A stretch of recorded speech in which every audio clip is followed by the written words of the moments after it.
This is Greater Than One, and I'm Brendan. So who am I? I'm just some random hacker from the Midwest. You probably haven't heard of me. Last year I gave a talk at Black Hat about hacking Xerox copiers, printers, multifunction devices. If you didn't see it, you don't know who I am. Why am I doing this? I'm doing this because the financial sector is obviously a very big, very important sector, and over the past year, they've done this tremendous shift in the way they're authenticating their users, and nobody's talking about it. I don't know if no one noticed or if people noticed and just didn't look at it, but no one's talking about this, and it's important.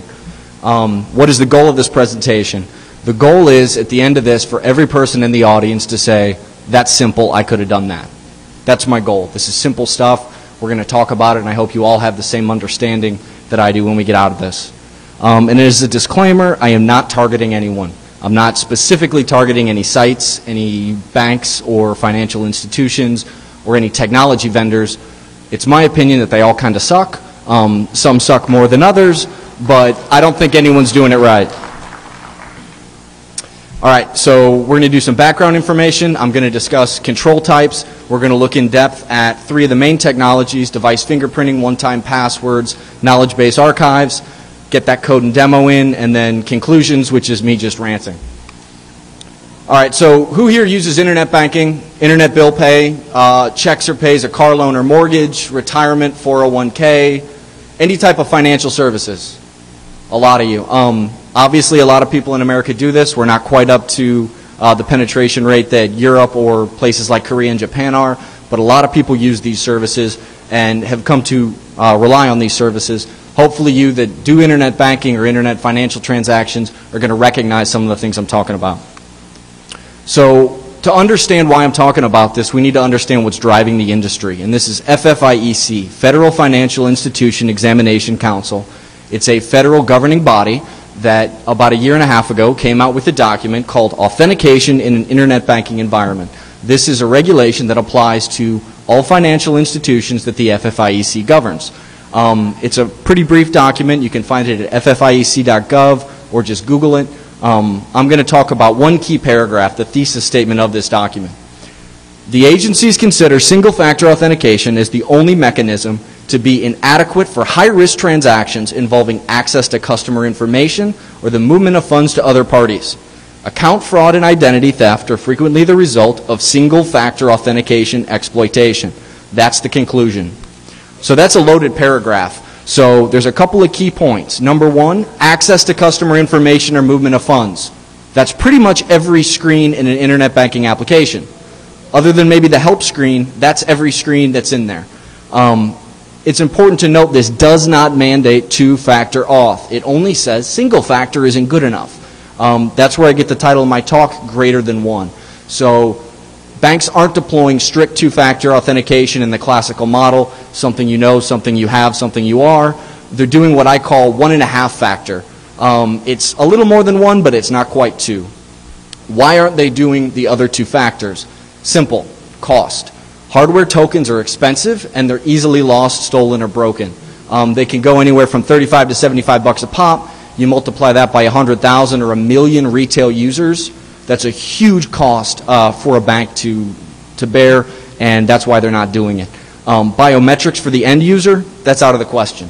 If my mother got a retinal scanner in the mail and had to hook it up to her computer to log into her online banking, it wouldn't work. So right now, biometrics are just out of the question. So these are the control types that you're seeing in the industry right now. You're seeing mutual authentication, device fingerprinting, out-of-band auth, one-time passwords, and knowledge base archives. So mutual auth, this is not what most security people would consider true mutual authentication. This is not device-to-device authentication. Like in the wireless world where we'd have 8021X with EAP-TLS, and the wireless client authenticates to the server re-authenticates to the client. That's not what this is. This is site-to-user mutual authentication. The site itself is trying to prove to the user you're on the legitimate site, it's safe to enter your password and log in. Device fingerprinting, this happens in a couple of ways. Persistent cookies, a cookie with a hash value in it that's stored on the user's PC with a long TTL, something like 3, 6, or 12 months. When the user logs in and they see that cookie, it looks up the hash value and compares it to the username. If it matches, you're a trusted device, I've seen you before. They're pulling information from HTTP headers from your browser, and they do device interrogation, which we're going to talk about in depth. Out-of-band auth, they're calling it out-of-band auth, but as far as I'm concerned, it's not true out-of-band auth. Only delivery of the authentication credential is out-of-band. Authentication itself still happens in band. It's still through an HTTP session. You're authenticating to a website. Generally, it's email delivery, SMS text message to your cell phone, or in some cases, your phone rings and a little automated voice reads you a PIN number. One-time passwords, the most common method is coupled with out-of-band authentication, where they generate some sort of dynamic single-use password or PIN, and they email it to you or they send it to your cell phone. You may see a little bit of static pre-issued one-time pads. You know, it's kind of old school and not a lot of banks are doing it. And this is not to be confused with something that's algorithmic, like an RSA Secure ID token where the password changes every 60 seconds. That's not what we're talking about. Knowledge base archives, not very popular, but there are a couple banks using them. These are questions based on information gleaned from public records databases. An example may be in 2002, did you buy a Honda Accord, Toyota Camry, Ford Taurus? None of the above. The important thing to understand when we're talking about these control types is the difference between bolt-on versus built-in. These are not built into the application themselves by the application developers. These are third-party products that are somehow integrated or bolted onto the front of an existing application, and they try and get it to integrate to become a single authentication process. There's a couple of problems with this. You get increased attack surface by adding additional code that can be accessed unauthenticated. Standard authentication process has to be interrupted for this to work, which we're going to illustrate. And we can exploit the architectural weaknesses of trying to bolt one system onto another.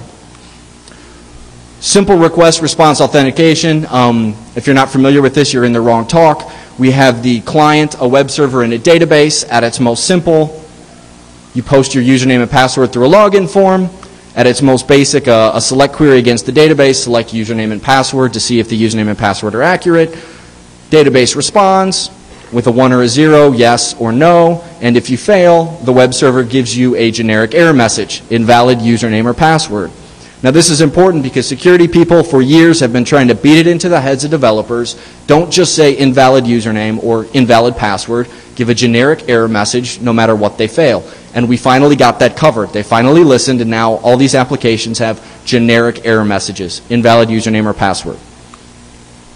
So device fingerprinting, the most common deployment of this is a hybrid approach. It uses picture and passphrase based mutual auth, where you have a security image and maybe a security word or security phrase that the bank's going to display to you to prove that they are the real bank and it's safe to enter your password. One-time passwords or challenge questions are very common if you fail. If we do not recognize your device before I give you that picture to prove that you're on the real site and let you enter your password, I need to fingerprint, or I'm sorry, I need you to answer some challenge questions, or I'm going to send you a one-time password via email, and you got to type it in. After this, persistent cookies are set so that we recognize your device again in the future, and you can bypass the challenge questions or the OTP. So we're going to do some request analysis, and you can see this in single server or multiple server deployments. What I mean by that is sometimes it's integrated as a single host name, login.xyzbank.com. In other cases, they actually have a different host name, sub from the domain, maybe login.bank.com and newsecurity.bank.com. So this is what the authentication model now looks like. You can see our existing authentication infrastructure at the bottom, and on top of it is the new system. And this holds true whether it's different physical servers at different host names or just logically separated. This request flow is still accurate. So we have our standard enter the username, and the first thing that the old system has to do is redirect you. It has to push off to the new system because we bolted it onto the front. So now you're talking to the new system, and it needs to know if you're a valid user. So it has to go look in the old database to make sure that you're a valid user of the existing system. This is important because it needs to know if you're valid to give you challenge questions, and then if you've just registered, it takes you through a one-time registration process to get registered on the new system. I'm not going to talk about that. I could give a whole talk on weaknesses in the registration system. If you're interested, see me after. The database is going to respond to the new web server that, yes, he's a valid user. Now we got to see if you match our authentication criteria. Do you have your persistent cookie? Do you match that device fingerprint? Now I got to look in my new database that handles this. The database is going to respond and say, no, you're not matching my authentication criteria. I need to prompt you for challenge questions, or I need you to enter a one-time password. So now the user answers the challenge question, you enter the one-time password, it once again looks up in the database. Is that the correct answer for that user? Is that the correct dynamic OTP that we generated? Server responds, success. Now we go back to the original authentication process. Now at this point, the user can actually enter their password and resume what used to be a very simple authentication process. And I do want to say I'm horrible at Visio and PowerPoint, so this little slide here took me like 60 minutes, so I hope you all appreciate it.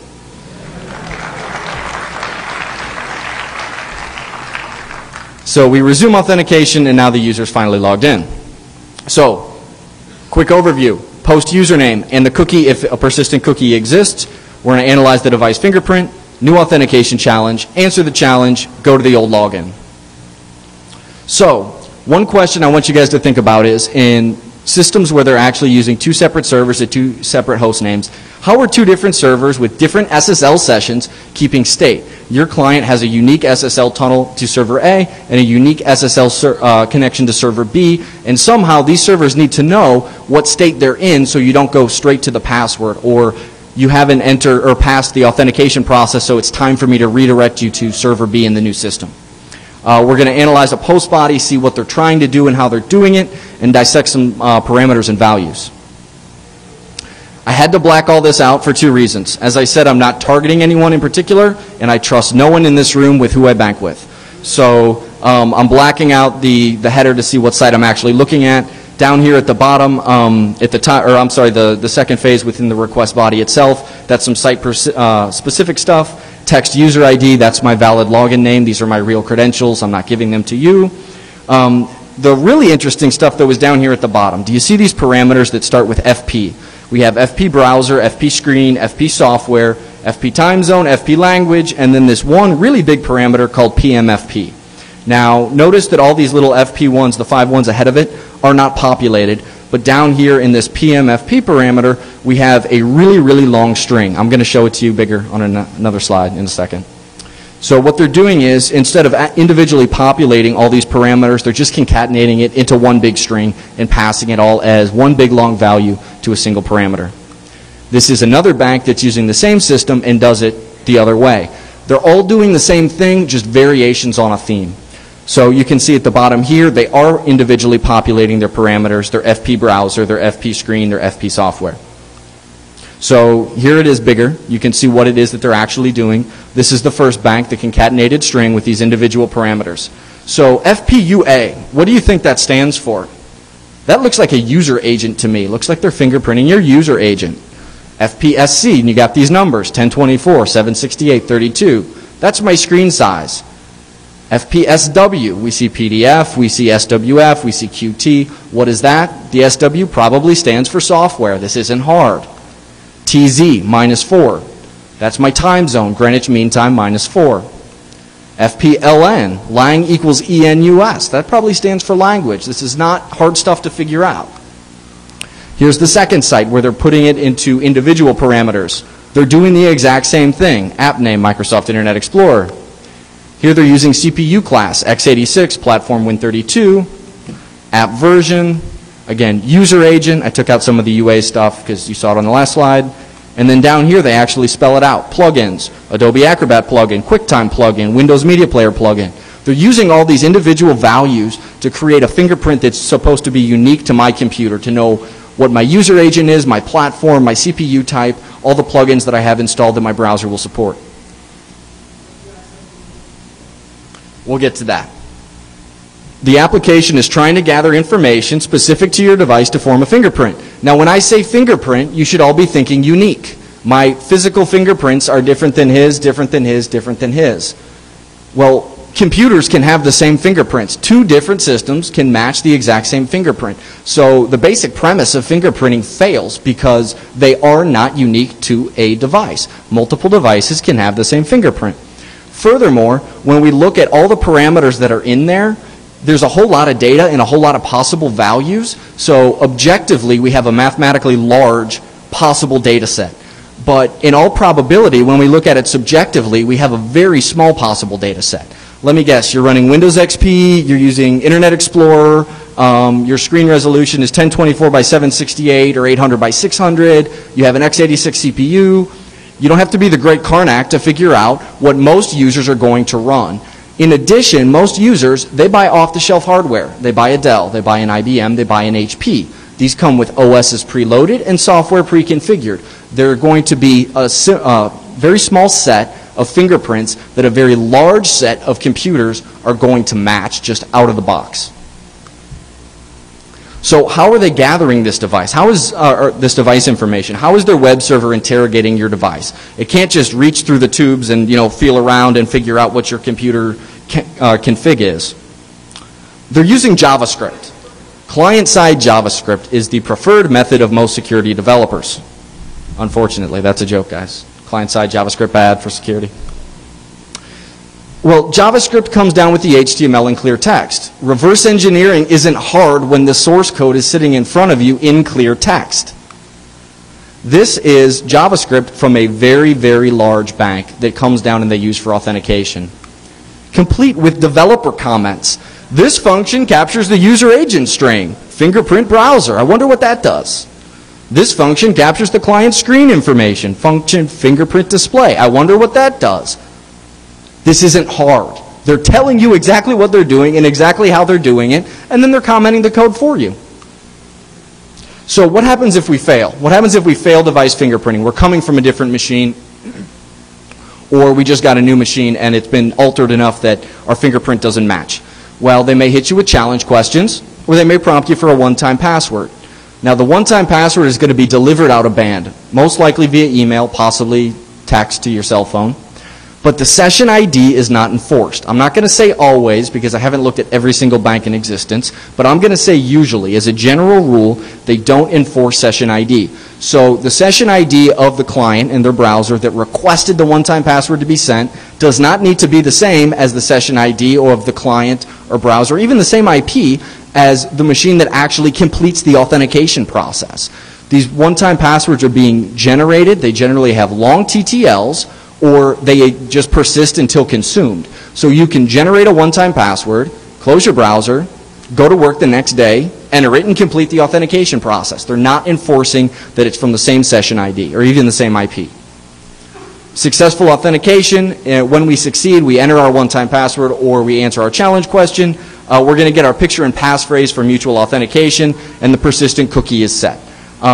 It's going to ask us, there's usually a little radio button, are you using a private computer, public computer? If you select private, it's going to set that persistent cookie so they get a hash of your fingerprint, and the next time they recognize you and you don't get the challenge question. So let's attack this. Hopefully you guys are already seeing big weaknesses in this system. We can fuzz the fingerprinting parameters. We can determine failure thresholds. Some banks, like the first one we looked at, they're concatenating everything into a single string and they want it to match exactly. Other ones, like the second set of requests that we looked at, they have a whole bunch of different parameters and there's a little bit of wiggle room. Maybe if you upgrade from IE6 to IE7, we'll let you in. Maybe if your time zone changes, you may be traveling, we'll let you in. This is site-specific. IP address. In some cases, if your IP matches, you can always bypass. In other cases, they may heavily weight IP. If we haven't seen you coming from this provider again, this is very easy to figure out on a site-by-site basis just by using a few proxies, seeing how they're doing it. The challenge questions, this is important. There is a total lack of randomization in challenge questions. It's totally cyclical. Question 1, question 2, question 3. 1, 2, 3. And in fact, you're going to continue to be prompted for question 1 until it's been answered. So get challenge question 1, don't answer it, come back in a year, it's going to prompt you for challenge question 1. There is no randomization. Question 1 is your question until it's been answered. When you answer question 3, it goes back to question 1.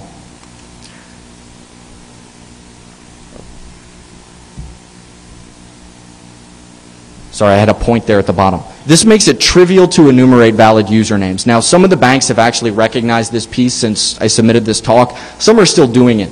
If you enter an invalid username, like no such user, you won't get a challenge question. You may just get a generic message. If you enter a valid username, you will get prompted for a challenge question. So now it's trivial to enumerate who valid users of the system are and who they aren't. The banks that have started to fix it and say, well, you know what, we need some dummy challenge questions, so even if they guess the wrong username, we'll give them that. There's a very simple timing attack. I don't know if you guys heard the Hacking MySpace talk or Haroon and Marco from SensePost, their timing attack talk. They're both good, check them out.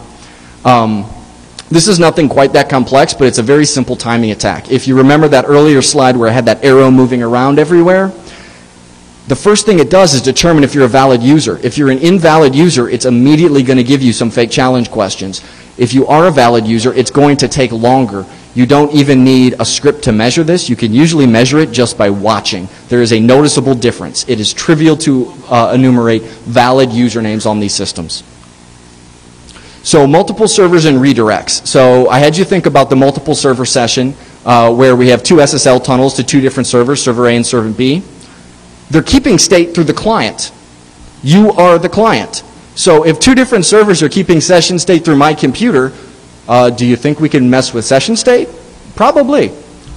Systems that use a single session, it's still possible to cause out-of-state session errors or mess with the session state to achieve a desired effect, such as forcing one-time passwords to be sent, maybe again and again and again and again, or even if the user's device fingerprint matches, forcing challenge questions to show. So no matter what the system is, we have some wiggle room where we can play with session state and cause some undesired behavior within the application. Mutual authentication, once it's all said and done, you've answered your challenge questions, you've entered your OTP. I trust you now, I'm going to let you enter your password. But before I do, I'm showing you a picture and a passphrase which you have picked out to prove to you that on the real banking website, it's now safe to enter your password, you're not on a phishing site. So they're using the picture as a security credential. The bank uses that picture as a credential to you, the user, to show you that you can trust us, we're true, you're not on a phishing website. So they have to protect that somehow. It'd be bad if my credentials just linked to /images/brendan.jpg. That'd be pretty easy to figure out and you could statically link to that. So they're trying to obfuscate it. Two methods, dynamically generated GUIDs, which are only valid within that session, or they're using a stream cipher to encrypt the request. So how can we defeat this? It's actually pretty simple. First possible method, if cracking WPA has taught us anything, it's that given enough time and enough requests, we will find collisions in IV numbers and we can break systems that are using stream ciphers. But I don't like that, it takes way too long, we're not doing that. Man in the middle on the fly replacement, yeah, that would work. We can just flat out man in the middle them. But once we deliver the image, we don't know what that image was because generally we're going to have a script that's delivering the image. I, as an attacker, want to know what that image is and how it pertains or how it correlates to a specific user ID. I don't want to just man in the middle it on the fly once, I want to know it. So here's the solution. They're using clear text alt tags. So they're wrapping all this encryption or these dynamically created GUIDs around the GET request to the image, but right there in clear text on the page is a little alt tag. This alt tag is a uniquely indexed database value tied to a specific image. They all use a shared catalog. Every bank that uses this system has the exact same pictures in their catalog with the exact same alt tags. We don't even need to come up with it. They're indexing it for us and then giving it to us in clear text. Let that sink in. All banks using this system use the same catalog with the same index values on their alt tags. So the little choo-choo train that says Science and Technology number 12345 on Bank A is the same picture on Bank B, C, D, all the way to Z. They're all the same. So having access to any one app allows you to suck down their image catalog because you can change your security image if you don't like it. $100 will allow you to open a checking account, and you can probably get free online banking or free internet bill pay out of it. Drop $100, log in with your valid credentials, a little shell script and some wget, suck down the entire image catalog, complete with indexed alt tags. Now you know you have the exact same database locally, what every single bank has on their website. We have no need to attack the dynamic linking function because we have a clear text alt tag and we have our own local image repository.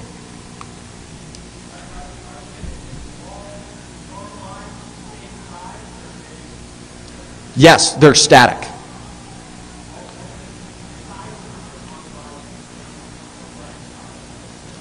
In my experience, yes. You do a static request for a certain JPEG, and it's always the same size. I got a lot to cover. I will be around for Q&A if we can just hold the questions. Or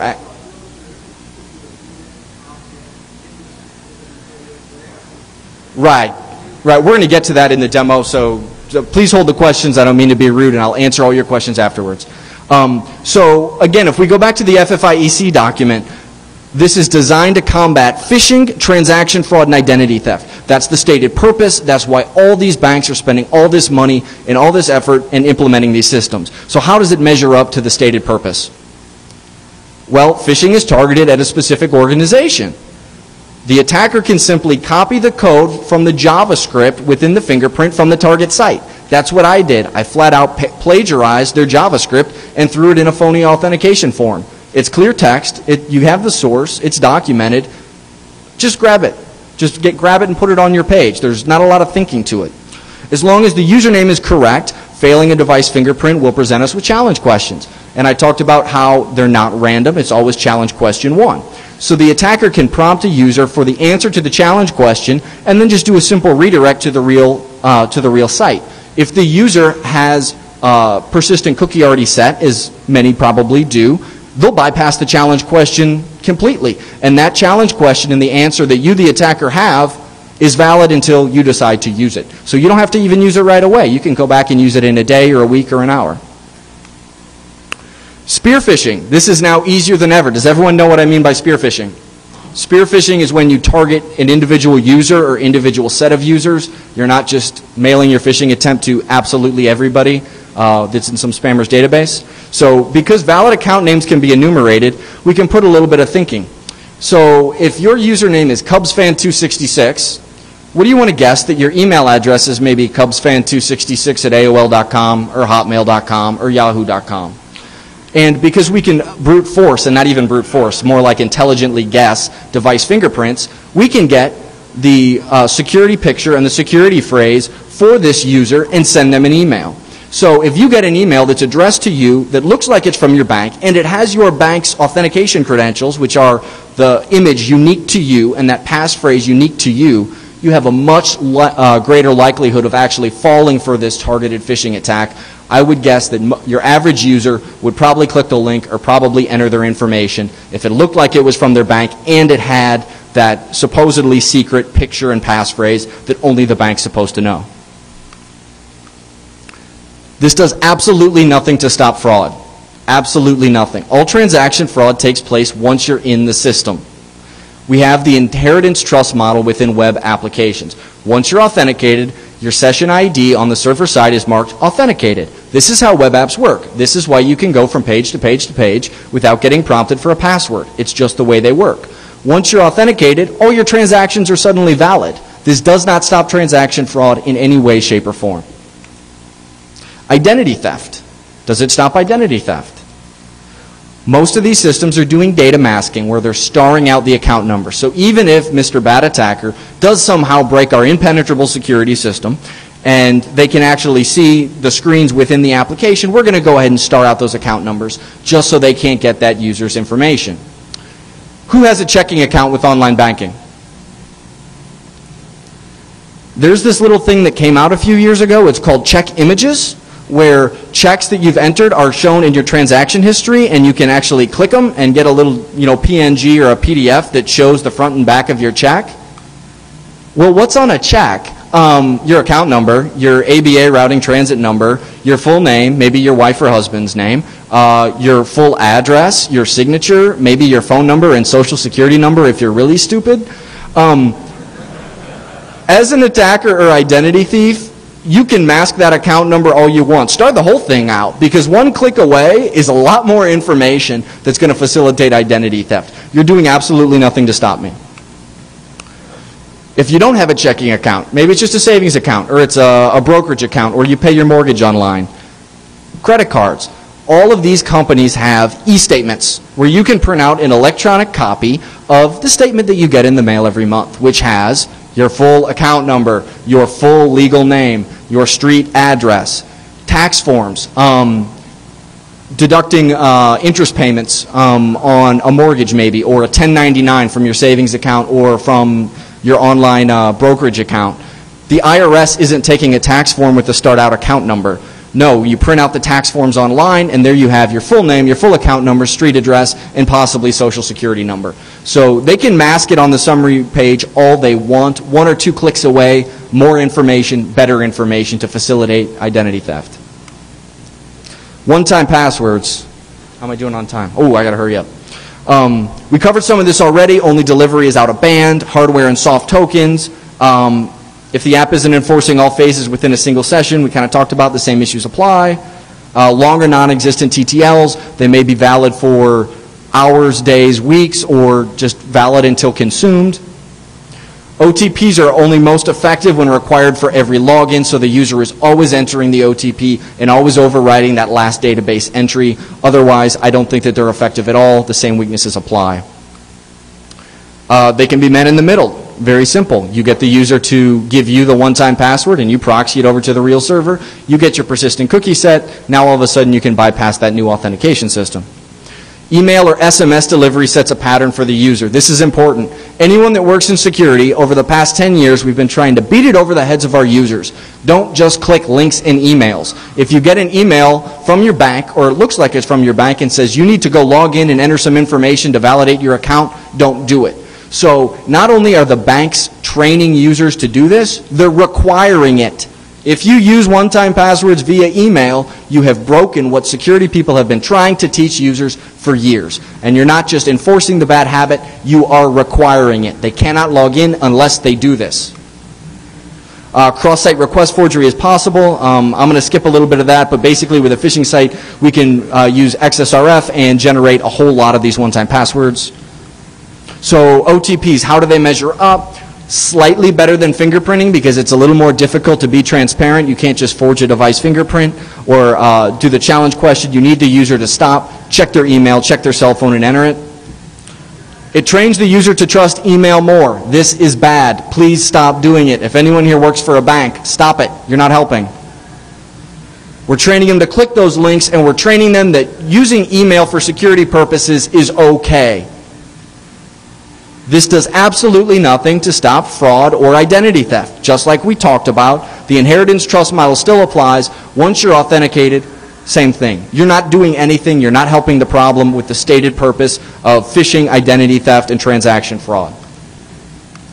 Knowledge base archives. They're not nearly as common. I have seen a couple, so I'll talk about them real quick. They're usually used in conjunction with persistent cookies. Almost all these sites are using the persistent cookie hash value model. By definition, public records are used, and there's always a skip this question option. Because they're getting all this information from public records, it may be something pretty obscure that you don't know the answer to, like what was the purchase price of the home you bought in 1982? Well, I don't know, and I don't want to go dig through old sales records to figure it out, so we have this handy little skip this question, I want another one. In this case, randomization, and they are random, this totally works in our favor, and hopefully you can already figure out why. Multiple requests for multiple sessions and basic pattern analysis. So here's our challenge question example. In 2002, did you buy Honda Accord, Toyota Camry, Ford Taurus, or none of the above? I'm going to close the browser or skip that question or come back in a day and just keep skipping until I get the same question again. Now it's, in 2002, did you buy a Nissan Sentra, a Chevy Cavalier, a Ford Taurus, or none of the above? I know this. Randomization works in our favor. This is basic stuff, guys. If possible, this is actually less effective than stupid challenge questions. It can be defeated through response analysis with pretty much zero prior knowledge, other than guessing a valid username. Same shortcomings as other solutions. Just like I said, we're not stopping phishing. We are not stopping identity theft. We are not stopping transaction fraud. In most cases, this may make identity theft easier because you're getting more personal information about the user, like maybe the purchase price of their house or the house they bought or the type of car they drive, all these things from public records. They're giving it to you as a challenge question. An attacker that's after identity theft, this is actually facilitating them, not hindering them. Is there a better way? There has to be. Mutual authentication. Responses must always be given. A lot of the banks are starting to do this now, but some are still not doing it, where if you enter an invalid username, you get a generic error message versus a challenge question. Same responses must always be given for the same authentication criteria. Don't allow the attacker to try multiple times through multiple sessions over the course of a couple days and do some kind of response analysis to figure out what's true and what's not. And authentication should be algorithmic. That's kind of a big one. If you want to know more about what I mean by that, come see me after. Challenge questions. This is still single factor, people. You're replacing something the user knows with two things the user knows. It's still single factor. And this is flawed by design. Users can pick simple questions with very simple answers. If everyone remembers a couple years ago, the big Paris Hilton, her T-Mobile sidekick was hacked. Well, all they did was guess her username, and her challenge question was, what's the name of your dog? It's on Google. About a week later, Fred Durst from Limp Bizkit got hacked. His challenge question was, what's your favorite band? The band he sings for. Users will pick stupid questions, and they will give them stupid answers. And in some cases, if your name is CubsFan266, and you pick the challenge question, what's your favorite city? Maybe it's Chicago. NYCgal123. Where did you go to high school? I'm going to guess New York City, maybe? So based on just usernames and the fact that users are stupid, we're not helping anything. We're just making the problem worse. Device fingerprinting. Current implementations can be bypassed or replicated with ease, and I'm going to show that in my demo. Guys, this is client-side JavaScript that posts. It's not hard stuff. Replacing something that the user knows with something the computer knows, still single factor, and you have no guarantee that the computer is going to tell the truth. You're asking it to give you an answer, and it may give you a valid answer or it may not. For giving thresholds on device fingerprinting and these persistent cookies, they aren't buying us anything. So hopefully you guys have been thinking about it, and I haven't mentioned it yet. What about bots and Trojans? If your box is owned, will any of this make any difference? No. We'll use a keystroke logger to get your username and password. We'll grab your persistent cookie. We'll grab your device fingerprint. You cannot stop us. Luckily for us and the security community at large, bots aren't a problem anymore. They went away. The current bot numbers are at 0. They all found Jesus. They prayed for forgiveness. They have stopped writing malcode.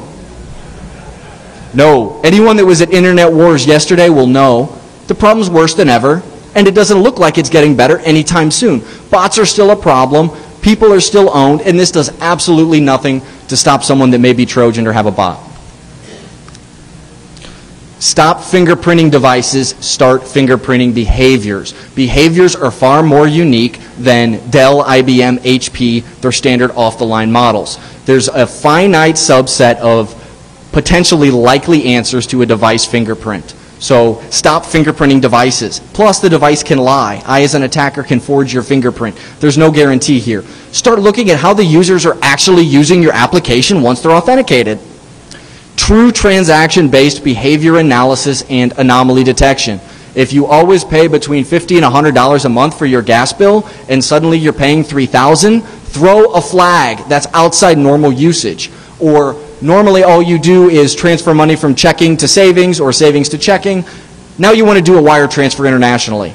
That is outside your usage pattern. Throw a flag, prevent the transaction, make the customer talk to a human or go into a branch before you validate that and let it through. HTTP header information does not equal behavior analysis. There is a very large security vendor that will say this. They say they do behavior analysis. All they're doing is looking at your HTTP headers. No, not behavior analysis. Hurdles for secure implementation. As altruistic as some of this sounds, I am not naive. This is not going to be easy. The sheer volume of data, the number of customers, the amount of transactions, it is going to take some time and effort to create real behavior fingerprints. I'm not under any illusions that we can solve this problem tomorrow. Exactly. Bolt-on versus built-in, this needs to be built into the application itself. Stop buying third-party products to fix the problem that your current code sucks. Get the people that wrote the code, put pressure on the vendor, fix it in the application. Stop trying to put Band-Aids out in front. Use a positive authentication model. New transactions should require stronger auth, some sort of intervention, whether it's with a human or a token or going into a branch. If you're going to set up a whole bunch of new bill pays or set up a new wire transfer, new transactions should have a positive authentication model. Don't just say your session ID is valid, therefore all transactions are trusted. Use hash values of transactions to prevent tampering. I'd like to talk about this a little more, but I'm really low on time. There are specific Trojans and BHOs that specifically target certain institutions. Go out to SARC or Trend Micro or Sophos, type in a bank name and search through their database. People are doing this. They're writing malcode specific to specific banks, and they have a sit and wait approach. They'll let you log in, wait till you do a transaction, change it on the fly. Force the user to review and verify their login events and transactions.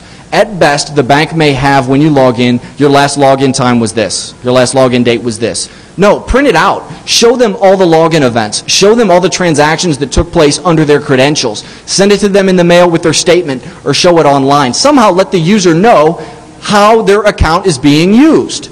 If it's being abused, you don't necessarily know that. Hardware tokens have a good record of security. We talked about how it's commercially unfeasible, but dear Lord, please let the user opt in. If my bank would give me a token and all I had to do was pay $50, I'd do it.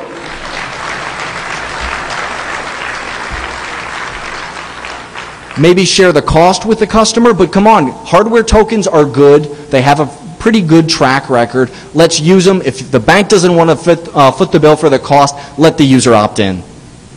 Okay, demo and code, we still have time.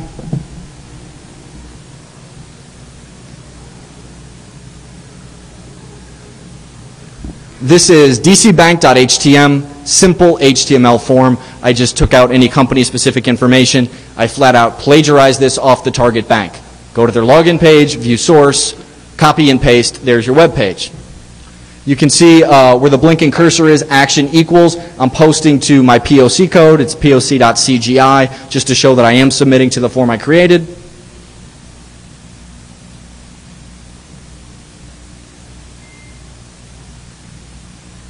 Down here you see all these script includes. Again, I flat out plagiarized their JavaScript and used copy and pasted the script includes. I'm running their scripts on my phishing website. Nothing new, didn't doctor the code at all, just copy and paste their source. All right, so here's the code. It is a Perl hack job. I am using HTTP cookies and LWP. Most of you programmers may notice I am not using strict. I am not using taint. I am not validating my input. I am not blessing my object references. If you use this code anywhere outside of a test lab, you will be owned. So right here at the top on line 6, target URL, that's the bank I'm targeting. I'm creating a cookie jar for persistent cookies and just putting it to a file. If you want it to be temporary or on the fly, uncomment line 15 where I just create a session-based cookie jar. I have a debug file that's actually printing requests and responses from both the phished client and the real server if you want to go through and look at it. First thing we do, print content type text HTML. We're doing 200 OK. We're impersonating the web server. Request method, I was going to do a get, but I didn't have the time, so I'm just doing a post. I'm basically reading environmental variable content length bytes from the input and just throwing it in a variable called input. Victim IP, I'm storing that as, again, just querying the environmental variable for the remote header to get the victim's IP. And then I create a little hash here called victim header. And you can see all I'm doing is loading up my hash with environmental variables that the user is giving me just by visiting my page. HTTP accept language, user agent, encoding, character set, CPU, and HTTP connection. Anyone that's ever looked at an HTTP request knows what I'm talking about. This little piece down here on line 48 is site specific. They're looking for test JavaScript equals OK as part of their form. So if I don't have it, I'm just concatenating it onto the end to make my request look valid. And then I create a variable called victim FP. 10? OK. Victim FP, that's my victim's fingerprint. And again, input, I'm just reading content length bytes straight out of the request and throwing it in a variable. No validation, just bucket brigade. Grab it over here, hand it off over there. And then I call my login subroutine. And I'm passing my login subroutine, my victim header hash, and my victim FP. So here's the login subroutine. I'm creating a browser agent, and I'm loading up the user agent with whatever was in the environmental variable that the user gave me. 75 and 76, you can use a proxy. I've tested this through a proxy. If you don't want it traced, just uncomment those lines. It works. And then we create a new request. We're using the post verb to target URL. And here we are again, just loading up our request headers with what we're getting from the victim. We're just grabbing it over here, placing it in the bucket over here. We're spoofing the refer on line 87 and putting in content type. And then down here, our request content, victim FP, the victim fingerprint. We're not even really touching it. We're just grabbing it off the login form, which we stole from the target site, and just passing it to them again. So then we get the response from the browser request, printing to the debug file the code, the message, the header, and then we parse the content. Let me go down to that.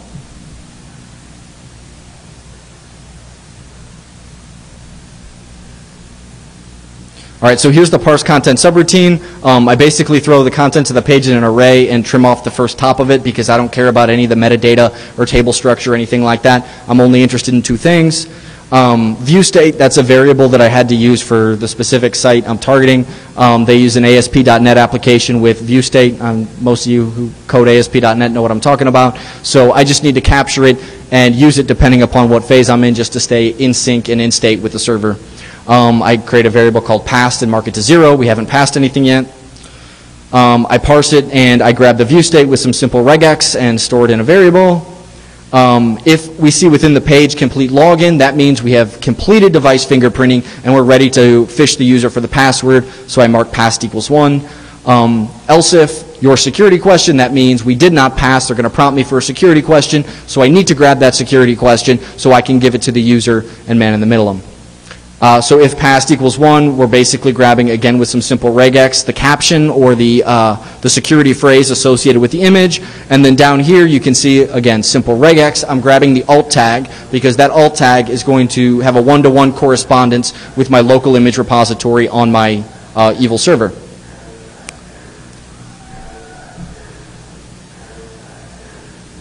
All right, so first part of the routine, if caption and if alt. So again, simple if statement. If we did return a caption and an alt tag, we know we succeeded. So we're printing out just some HTML that I threw together, printing it to the socket, and we have our security phrase and our image based on the alt tag. And hopefully you can see it like there on line 133. Image source equals alt variable.jpg. Simple. Here at the bottom, just to prove in the demo that I am doing this and not lying, I'm printing out, in the bottom is debug info, the contents of my victim header hash, as well as splitting my input on ampersands. Again, I'm just splitting on ampersands. I'm not validating my input, so don't use this code anywhere other than a test lab. Down here, just in case we fail, if we get returned the security question in our view state, we know we failed fingerprinting and we have to man in the middle of that password. So down here I'm doing the same thing. I'm just grabbing the variable for the challenge question, throwing it up on the page, and debugging my state at the bottom, what my Victor header is, and what my input values are. Simple. It's a 250-line Perl hack job. Anyone that speaks Perl better than me, which is probably most of you, could probably do it in about 100 lines. But now let's actually see it.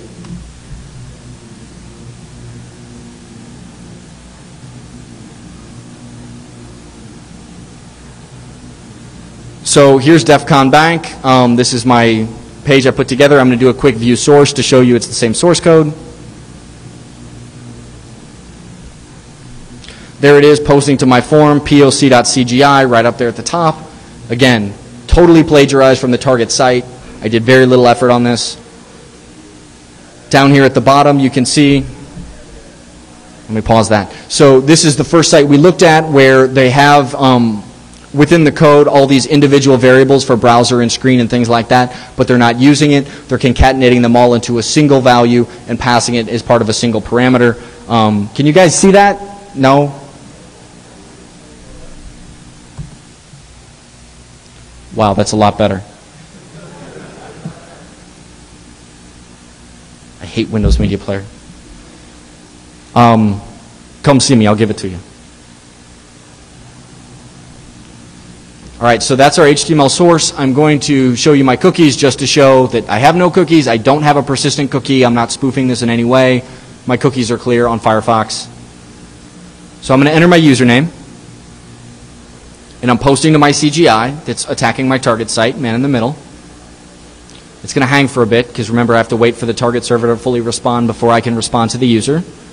And there's my security phrase and image. I've changed this, so guys don't try and hack me, please. So my security phrase is Ninja Attack Kitten, and there's my little picture based on the alt tag that I have. And then it's now time for me to enter my password. I've phished the user. I'm showing those security credentials, that picture and that phrase that proves you're on the real site, and then let's look at the debug information so you see what I'm doing. So there's my user agent string. Again, I'm just dumping the contents of that hash called victim header. And then down here, this is everything that was in input that was passed as part of the post content. And as you can see, it's very long, but there you can see Firefox. I'm running Windows NT. There's my user agent. Keep on scrolling, just like we saw on the earlier slides. There's the parameter FPSC. There's my screen resolution. FPSW. There's all my software extensions. FPLN, there's my language. Just grabbing it off the login form. So now it's safe for me to enter my password and the user's compromised. Now I'm going to use user agent switcher and switch to Opera. So I just used user agent switcher. I'm sure you've all seen it in Firefox, great little utility. I'm now impersonating an Opera 8.5 browser. And we're going to run it again so that we can forcibly fail device fingerprinting.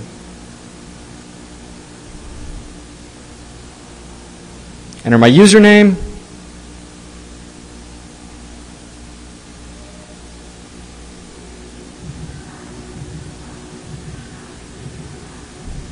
We failed, so it's the challenge question. I need to answer who is the name of the best man at my wedding. You can see in the header it's Opera 8.51 now instead of Firefox. You can see it down there in the content that it's passing Opera as part of the fingerprint. So I have to answer my challenge question.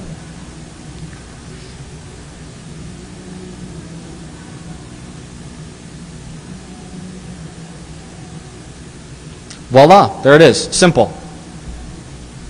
There it is. I'm using Opera.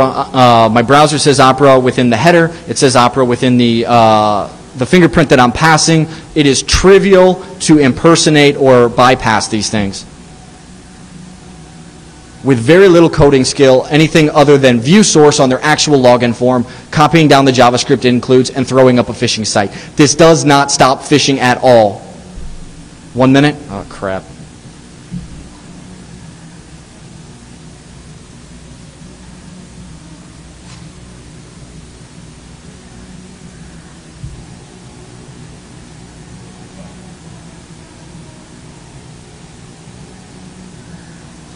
Conclusions. Why did I do this? I did this because, as I said earlier, no one's looking at this stuff and it's basic. It is easy to impersonate, hack, or walk right by, and this is supposedly what's protecting all the financial institutions in the United States of America. Guys, this is crap. Traditional attack vectors, they're still a threat. This does nothing to address any other vulnerability types. This does not address cross-site scripting. It does not address SQL injection or any other type of command injection attacks, buffer overflows. This does nothing to help the problems that we already have in these applications. If XSS exists on a site, now it's worse than ever, because the best an attacker used to be able to hope for was grabbing the session cookie and being able to piggyback on that victim session. Now we grab the persistent cookie and we don't even need to worry about device fingerprinting. So now XSS, if it wasn't scary enough, now it's worse. Browser-based vulnerabilities are still a problem. There's still vulnerabilities in Safari, Firefox, and IE. That's still a problem on the client side. This doesn't address that either. We're putting controls in the wrong place. We're just layering more attack surface out front prior to authentication. We're not addressing the real problem, which is once attackers get in, and they will get in, they're doing bad things. Financial industry problems. If a customer loses their checkbook or credit card in the real world, the bank picks up the tab. Even if it's due to negligence. If you take out your credit card, throw it on the street, and someone uses it for fraud, you're covered. Online, the issue isn't settled. I'm done? Okay, I'm done. I will be in Q&A room 1. I can finish up the presentation or continue talking or answer any questions you have, any accusations. You want to see the code or the demo closer up, please come see me.